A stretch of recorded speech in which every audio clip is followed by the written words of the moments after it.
तो आज हम जानेंगे कि साबुन कैसे बनाते हैं। तो वही जो पहला स्टेप हमारा होता है कि रॉ मटेरियल क्या होता है। तो सबसे पहले हम ले लेते हैं फ़ैट। फ़ैट में हमें क्या क्या चीज़ की ज़रूरत पड़ सकती है, क्या ले सकते हैं उसमें। एक होता है हमारा animal fat, oil, coconut oil, palm oil, etc. इनमें से कोई भी एक चीज़ ले सकते हैं। कैटलिस्ट में यहाँ पे हम ZNO इस्तेमाल करते हैं। और जो रहा एल्काइल फॉर सल्फोनेशन, ये सस्ता वाला साबुन बना रहे हैं हम, तो इसमें हम सोडियम हाइड्रोक्साइड लेंगे। ठीक है, अब रिएक्शन एक बार देख लेते हैं। जो हमने फैट लिया है ये, उसे हम पानी से रिएक्ट कराते हैं, जो यहाँ पे हमें फैटी एसिड और ग्लिसरीन देता है। ठीक, जो फैटी एसिड है उसे अगेन हम फैटी एसिड को NaOH के साथ रिएक्शन कराते हैं, जहाँ पे हमें साबुन और पानी प्राप्त हो जाता है। ठीक है, रिएक्शन याद रखिएगा। फर्स्ट थिंग, सेकंड, फर्स्ट हमें रॉ मटेरियल और सेकंड रिएक्शन, ये याद रखिएगा। नेक्स्ट हम ब्लॉक डायग्राम और रियल डायग्राम में समझते हैं।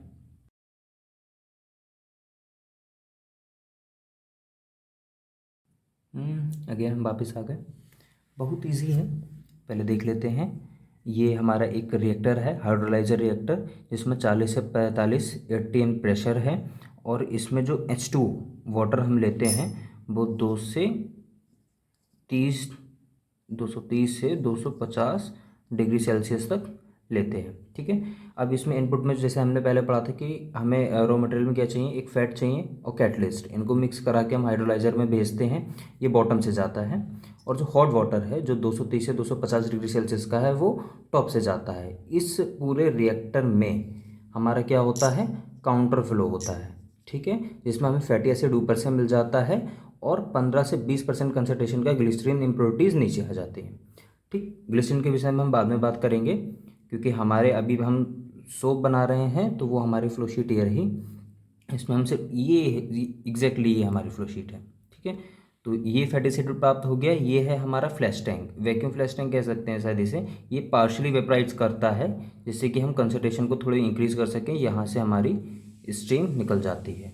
जो हमारा फैटी एसिड है उसे हम कहाँ भेज देते हैं, हाई वैक्यूम स्टील में। ये एक तरीके का डिस्टिलेशन कॉलम होता है, जिसके अंदर हमें नीचे से तो H2 प्राप्त हो जाता है, ऊपर से जो हमारा फैटी एसिड जा रहा है उसे यहाँ पे हम पार्शियली हीट करते हैं और एक होल्डिंग टैंक यानी स्टोरेज टैंक में भेज देते हैं। ठीक, आफ्टर दैट जब हमें उसमें NaOH मिलाना होता है, क्योंकि सफोकेशन हुआ नहीं है, प्रॉपर रिएक्शन तभी होगी जब हम ये इसे ऐड करेंगे। तो पंप के थ्रू हम उसे मिक्सर में ले जाते हैं, जहाँ पे हम NaOH को मिक्स करते हैं। मिक्स करने के कुछ देर बाद, वो टाइम डिसाइडेड होगा कि हम कितने, मतलब मिक्स करने के बाद चेक कर लेते हैं कि हाँ ठीक से हमारा रिजल्ट आ रहा है या नहीं आ रहा है। आता है तो उसे ब्लेंडर में भेज देते हैं। ब्लेंडर का काम क्या है, ये लो RPM पे हम ऑपरेट करते हैं, क्योंकि जो मिक्सर है वो हाई RPM पे चलता है। और वो एक प्रोडक्ट को मिक्स करने के बाद आपको ब्लेंडर में भेज दिया जाता है। इस ब्लेंडर में हम परफ्यूम, कलर को ऐड कर सकते हैं। ऑलराइट, और ये लो RPM पे तब तक ऑपरेट होते रहता है जब तक मटेरियल ख़त्म ना हो जाए। ठीक, उसके बाद जो ब्लेंडर से मिक्स करने के बाद जब हम उसे आगे भेजते हैं, तो वो चिपिंग रूल्स, स्प्रे ड्राई, पहले स्प्रे ड्रायर से गुजरता है। उसके बाद अगर पाउडर फॉर्म में वो भेजना हो तो स्प्रे ड्रायर में चिपिंग रूल्स के लिए भेज देते हैं, और जो आपका बार्स बनते हैं साबुन के उसके लिए भेज देते हैं। इज इट, ये हमारी सोप इंडस्ट्री हो गई जो कंप्लीट है। और इसमें हमने जो इक्विपमेंट्स यूज़ करे हैं, लाइक पंप है, डिस्टिलेशन कॉलम है, होल्डिंग टैंक है, मिक्सर है, ब्लेंडर है, एक रिएक्टर है, ये हमारा फ्लैश टैंक है। ठीक है, ये ध्यान रखना है आपको किस सीक्वेंस में लगा हुआ है, कहाँ पे इसका क्या इस्तेमाल हो रहा है। इज इट, अब बात कर लेते हैं हम ग्लिसरीन की, कि ग्लिसरीन कैसे आता है। हालांकि जब सोप बनाते हैं तो ग्लिसरीन हमें बाई प्रोडक्ट में मिलता है।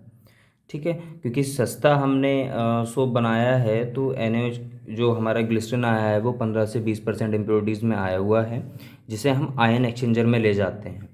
आयन एक्सचेंजर में जब ये आपका ग्लिसरीन रहा,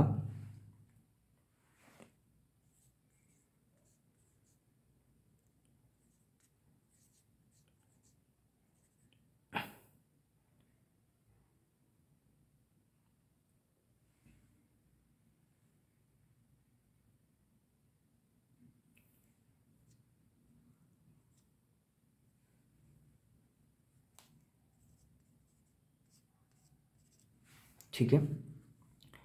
वहाँ एग्जैक्टली हमारा यहाँ पे क्या काम है कि आयन एक्सचेंजर के बाद हम उसकी कंसंट्रेशन इंक्रीज़ करेंगे। यहाँ से आएगा तो कंसंट्रेशन इंक्रीज़ करेंगे। कंसंट्रेशन इंक्रीज़ करने के लिए ये देखिए ये आ गया दोस्त, ये एवोल्यूमेटर का काम ही यही है कि वो कंसंट्रेशन इंक्रीज़ करेगा। तो यहाँ पे हम आ गए, यहाँ से स्ट्रीम निकल गई, ये हमारा जो कंसंट्रेशन इंक्रीज़ हुआ वो यहाँ आया। ये इसकी कंसंट्रेशन में कहाँ तक ले जानी है, 99% तक ले जानी है। उसके बाद हम इसे फिर से एक डिस्टिलेशन कॉलम में लेके आए, वहाँ से हमें यहाँ H2 प्राप्त हो गया और ऊपर से हम इसे टैंक में ले गए। जब ग्लिसरीन को टैंक में ले जाते हैं तो यहाँ पे जो हमें ग्लिसरीन प्राप्त होती है वो 99% येलो ग्लिसरीन प्राप्त होती है। ठीक, अगर हमें वाइट की ज़रूरत है तो उसे फिर से हम कहाँ पे ले जाते हैं, एक मिक्सर में ले जाते हैं जहाँ पे एक्टिवेटेड कार्बन रहते हैं। ठीक, वहाँ पे जब मिक्स करने कुछ देर मिक्स करेंगे उसके बाद फिल्टर में लेके आते हैं। फिल्टर करने के बाद हमें 99% ग्लिसरीन प्राप्त हो जाती है। ठीक है, इसमें हमारे कौन से इक्विपमेंट प्राप्त हो रहे हैं, एक हमारे इक्विपमेंट है यहाँ पे एक मिक्सर, फिल्टर, डिस्टिलेशन कॉलम है, एवोपरेटर है और आयन एक्सचेंजर है। ठीक है, और इसमें हमें वाई प्रोडक्ट कह सकते हैं कि पानी आ रहा है, स्टीम जो है हमारी। ठीक है, बट एग्जैक्टली नहीं है। वाई प्रोडक्ट हमारे किस में आ रहा था, सोप इंडस्ट्री में आ रहा था, और वो वाई प्रोडक्ट क्या है, ग्लिसरीन है। बट ये इम्प्योरिटीज़ वाला था, उसे हमने क्या करा, हाई कंसंट्रेशन पे ले जाके प्योरिटीज़ में ले आए जिसे हम फर्दर यूज़ कर सकते हैं। ओके, इसी इतना ही।